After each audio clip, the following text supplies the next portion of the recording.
नमस्कार, फाइटर समाचार में आपका स्वागत है। पेश आज 17 फरवरी शाम 7 बजे राजस्थान की खास खबरें। जल जीवन मिशन के फर्जी पेमेंट करने वाले 150 अधिकारियों के खिलाफ जांच करने व सबूत जुटाने के लिए जलदाय विभाग ने 3 कमेटियां बनाई हैं। यह कमेटियां डिवीजन में कागजों की गहनता से पड़ताल करेंगी और इंजीनियरों के खिलाफ आरोप व दोष तय करेंगी। इन तीनों कमेटियों की रिपोर्ट के बाद इंजीनियरों को चार्जशीट थमाई जाएगी। माप पुस्तिका में फर्जी एंट्री कर और गलत तथ्यों के आधार पर इन इंजीनियरों ने ठेकेदारों से मिलकर 55 करोड़ से ज्यादा का फर्जी पेमेंट कर दिया। चीफ इंजीनियर अजय सिंह राठौर की ओर से करवाई गई जांच में यह साबित हो चुका है, लेकिन राजनीतिक व ब्यूरोक्रेसी के दबाव में 3 कमेटियां बनाकर चार्जशीट देने की प्रक्रिया को टालने की कोशिश की जा रही है। हालांकि जलदाय मंत्री कन्हैयालाल चौधरी ने फर्जीवाड़ा व घोटाला करने वालों के खिलाफ सख्त कार्रवाई के निर्देश दे रखे हैं। झुंझुनू में 4 थानों की पुलिस के पहरे में दलित दूल्हे की बिंदोरी निकाली गई। बिंदोरी के दौरान दूल्हे और उसके परिजनों की सुरक्षा के लिए पुलिस के 60 जवान तैनात रहे। मामला मेहाड़ा थाना इलाके की त्योदा पंचायत के गोविंदासपुरा का है। दरअसल पुलिस को दलित दूल्हे को घोड़ी पर नहीं बैठने देने की शिकायत मिली थी। गोविंदासपुरा के राकेश कुमार पुत्र मदन लाल की शादी थी। राकेश के लगन टीका के कार्यक्रम में कुछ युवकों ने इन्हें शादी के दिन राकेश की बिंदोरी घोड़ी पर नहीं निकालने की धमकी दी थी। मदन लाल ने मेहाड़ा थाने में शिकायत दी। पुलिस ने गांव के 15 से ज्यादा लोगों को पाबंद किया। परिजन एसपी शरद चौधरी के पास पहुंचे और बिंदोरी में सुरक्षा की मांग की। एसपी ने मेहाड़ा, खेतड़ी नगर और बबाई थाने के साथ पुलिस लाइन से क्यूआरटी टीम समेत 60 जवानों को गांव में तैनात किया। पुलिस की कड़ी सुरक्षा के बीच बिंदोरी निकाली गई। उदयपुर शहर से सटे मदार गांव के शमशान में युवती के मिले शव का खुलासा हो गया। वारदात को बड़ी निवासी विनोद कुमार टांक ने अंजाम दिया। दरअसल विनोद शादीशुदा है और युवती 27 वर्षीय आरती कुमारी बदरपुर दिल्ली की रहने वाली थी। दोनों ही लिव इन रिलेशनशिप में बड़े इलाके में रहते थे। युवती शादी और पैसे का दबाव बनाने लगी तो विनोद ने उसकी हत्या कर दी। फिर 2 घंटे तक उसके शव के पास ही बैठा था। बाद में 9 घंटे तक उसका शव लेकर कार में घूमता रहा और गूगल पर शव को ठिकाने लगाने का उपाय खोजता रहा। वह मदार के पीछे वरड़ा गांव के वन क्षेत्र से होता हुआ मदार के शमशान पर पहुंचा। यहां शव फेंक दिया। फिर उसी रास्ते से घर पहुंचा और सो गया। बड़गांव पुलिस ने विनोद को गिरफ्तार कर लिया। पहले उसका शराब का ठेका था, अभी वह विला किराए पर देने का काम करता है।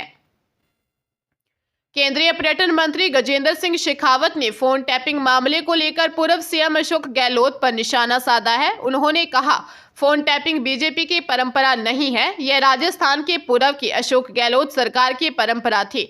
उन्होंने इस तरह से पाप किए हैं जिसकी सजा उन्हें किसी न किसी दिन निश्चित ही भारत की न्यायपालिका देगी।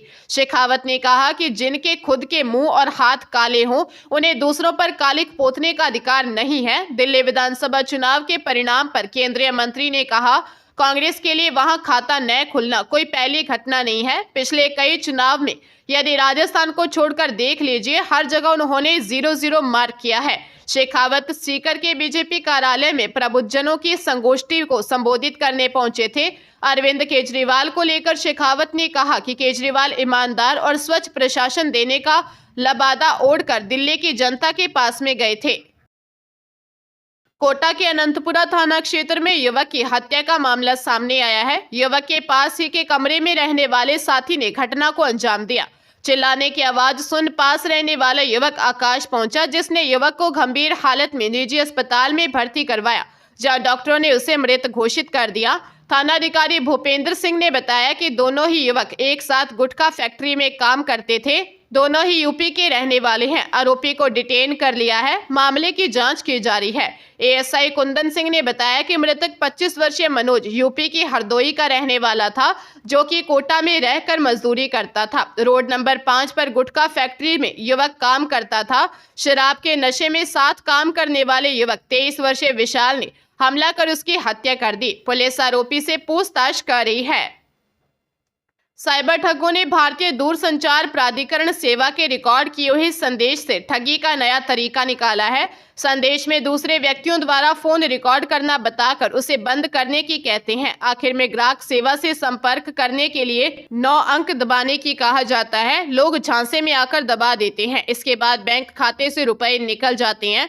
जयपुर मानसरोवर निवासी राजेश का कहना है कि उनके मोबाइल पर रिकॉर्डिंग आई। मैसेज को सुनकर उनको विश्वास हुआ कि फोन BSNL से ही आया है। मैसेज बंद होने के बाद उन्होंने 9 अंक दबा दिया। कुछ देर बाद खाते से 49,000 निकल गए। इसी तरह महेश नगर निवासी मोहनलाल सोनी ने बताया कि BSNL की पहले अंग्रेजी में रिकॉर्डिंग सुनाई दी, वे समझ नहीं पाए। इसके बाद हिंदी में सुनाई दी तो संदेश सुनकर घबरा गए। उन्होंने ग्राहक सेवा केंद्र पर बात करने के लिए 9 अंक दबा दिया, जिसके बाद खाते से 27,000 रुपए निकल गए। नागौर के कोतवाली थाना क्षेत्र में सोनी जी की बाड़ी में विवाहिता की संदिग्ध मौत का मामला सामने आया है। पुलिस ने मेडिकल बोर्ड से शव का पोस्टमार्टम करवाकर परिजनों को सुपुर्द कर दिया। पीहर पक्ष के लोगों ने ससुराल वालों पर दहेज प्रताड़ना का आरोप लगाते हुए महिला थाने में मुकदमा दर्ज करवाया है। मृतका के एक 1.5 साल का बेटा भी है। पुलिस ने मृतका के पति अंकित शर्मा को हिरासत में ले लिया। परिजनों का कहना है कि मृतका ने घटना वाले दिन घर वालों को किसी दूसरे फोन से कॉल करके बार बार बचाने की गुहार लगाई थी। उसके 1 घंटे बाद ही पुलिस थाने से उसकी मौत की सूचना के लिए फोन आ गया। सीओ राम प्रताप बिश्नोई ने बताया कि मृतका नेहा शर्मा के पीहर पक्ष ने पति, सास, देवर, ननद व ससुर आदि के लिए दहेज के लिए प्रताड़ित करने व जान से मारने का मुकदमा दर्ज करवाया है। पंजाब के लुधियाना में डहलों बाईपास के निकट पति के साथ डिनर कर लौट रही महिला की हत्या कर दी गई। पति 34 साल के अनोख मित्तल बैटरी कारोबारी हैं। पति ने पुलिस को बताया कि 4 लोगों ने लूट की मंशा से हमला किया। मैंने डहलों बाईपास के पास कार रोकी थी। मैं टॉयलेट करने रोड किनारे गया तो पीछे से किसी ने मुझ पर हमला कर दिया।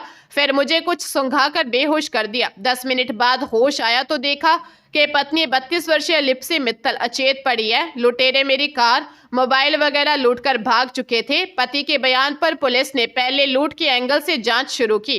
देर शाम तक शक की सुई पति की ओर घूम गई। पुलिस कमिश्नर कुलदीप चहल ने बताया कि कुछ अहम सुराग मिले हैं। मामला लूट का नहीं है, जल्दी खुलासा करेंगे। कुछ संदिग्धों से भी पूछताछ करी है। लिप्सी मित्तल की हत्या के मामले में पुलिस कार्रवाई को लेकर परिजनों ने रोष प्रदर्शन किया।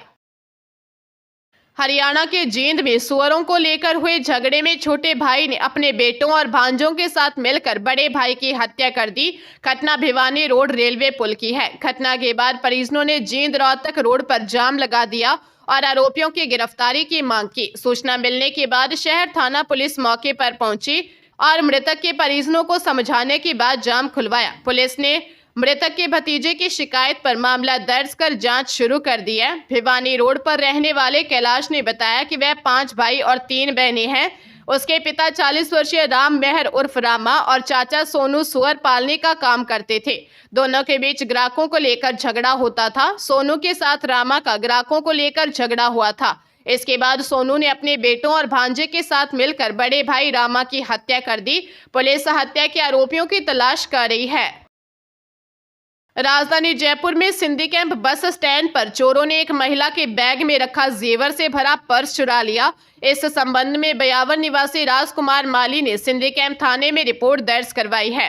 पीड़ित राजकुमार ने बताया कि जयपुर के सिंधी बस स्टैंड पर उतरने के दौरान उसकी पत्नी के बैग से पर्स चुरा लिया, जिसमें उसके लाखों रुपयों के जेवर रखे थे। पुलिस ने रिपोर्ट दर्ज कर चोरों की तलाश के लिए घटना स्थल पर लगे सीसीटीवी कैमरों के फुटेज खंगालने में जुटी है।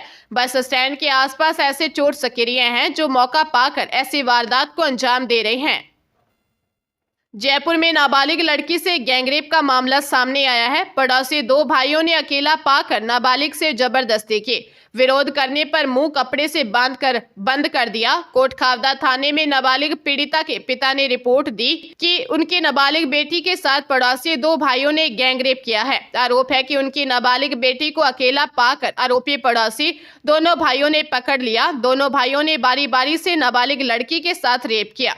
विरोध कर शोर मचाने पर कपड़े से मुंह बांधकर बंद कर दिया। डरे सहमे रहने पर नाबालिग बेटी से परिजनों ने पूछा। इसके बाद नाबालिग पीड़िता ने आप बीती परिजनों को सुनाई, जिसके बाद नाबालिग के पिता ने रिपोर्ट दर्ज करवाई।